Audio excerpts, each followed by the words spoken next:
O assunto do vídeo de hoje é infertilidade masculina. Obviamente que é um assunto muito mais abrangente do que eu vou falar, mas eu vou tentar apontar as principais questões, causas e como investigar a parte masculina da infertilidade.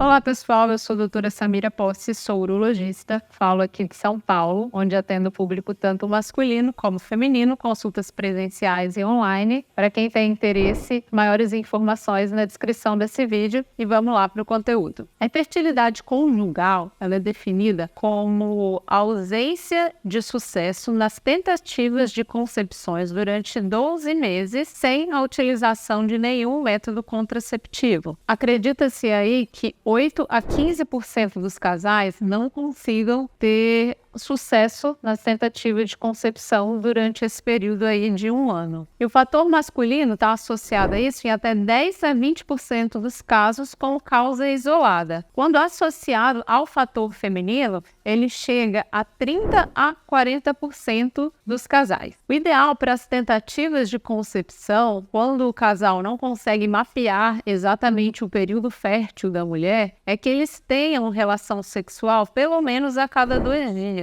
Porque esse é o tempo, o intervalo, que o espermatozoide ele fica viável, ele se mantém vivo no corpo da mulher e é capaz de fecundar o óvulo na trompa. Após 1 ano de tentativas, a gente já está autorizado a investigar o casal, tanto o homem como a mulher, em relação à infertilidade. E quando o fator de risco da idade da mulher acima de 35 anos ele está presente, essa investigação ela pode começar até mais cedo.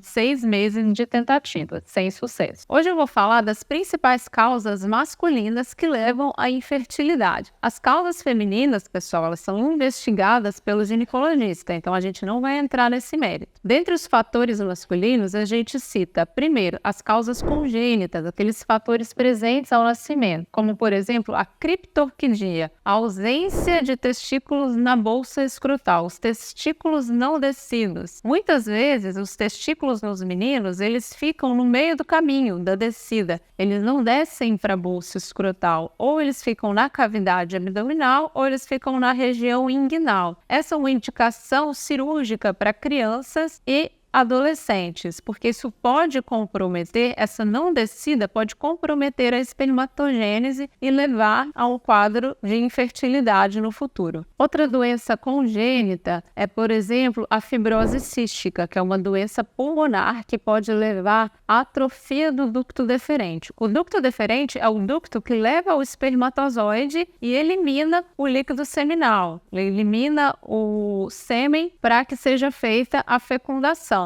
Nos casos de atrofia, existe uma obstrução definitiva desse ducto. Outra doença congênita é a digenesia testicular. Quando o testículo ele está na bolsa testicular, porém ele não desenvolve. Isso pode levar a um quadro de infertilidade. Dentre as causas adquiridas de infertilidade, a gente pode citar algumas doenças infecciosas, doenças sexualmente transmissíveis que podem levar a uma obstrução temporária do ducto deferente, quadros de torção testicular. Torção testicular é uma urgência urológica, muitas vezes quando passa de 6 horas para atendimento médico, a viabilidade do testículo é comprometida, o paciente precisa retirar o testículo, comprometendo assim a sua fertilidade de forma definitiva. Outra causa muito comum de infertilidade adquirida é a varicocele, que é a dilatação do plexo venoso testicular. A varicocele, que são as varizes da bolsa escrotal, ela vai alterar a temperatura basal do testículo. Isso compromete diretamente a espermatogênese, a produção do testículo. É importante a gente frisar que nem todo homem com varicocele ele vai ser infértil. Porém, quando a gente faz a relação reversa, 70% dos homens inférteis, eles são portadores de varicocele em algum grau. E aí, quando o homem está investigando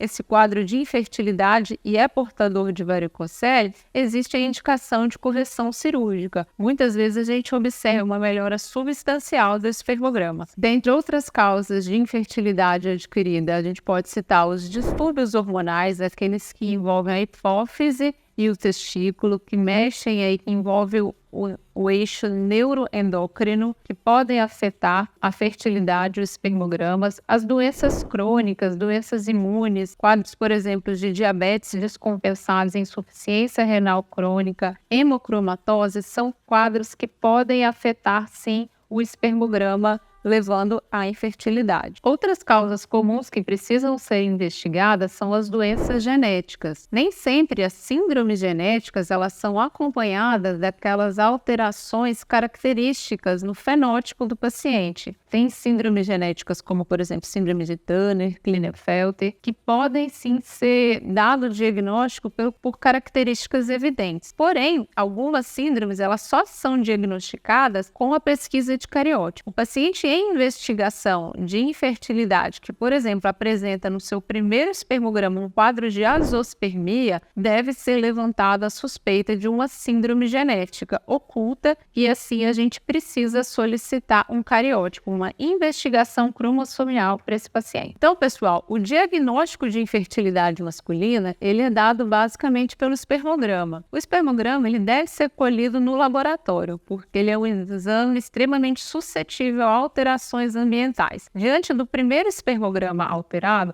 a gente necessariamente precisa repetir e confirmar essa alteração com o segundo espermograma. A partir daí começa a investigação. A investigação inicial ela é feita basicamente com ultrassom escrotal com Doppler para investigar a vascularização, a textura, as doenças do testículo e a presença de varicocele. A gente solicita exames laboratoriais também e perfil hormonal para avaliar testosterona, hormônios, como é que está a reserva hormonal do paciente. E, além disso, a gente pode lançar a mão também de investigações de síndromes genéticas com a solicitação de cariótipo. Aproximadamente 50% das causas de infertilidade masculina, elas são reversíveis, seja aí com o tratamento de doenças infecciosas, com a desobstrução do ducto deferente, com correção de varicocele, com a cirurgia aí de ligadura do plexo venoso dilatado. Elas podem ser reversíveis e o paciente pode melhorar o espermograma. Entretanto, 50% dos casos são considerados idiopáticas, sem causa definida. E esse paciente ele precisa ser encaminhado para a inseminação artificial, para a utilização da fertilização in vitro. E aí a gente costuma encaminhá-lo para uma equipe especializada, por um profissional especializado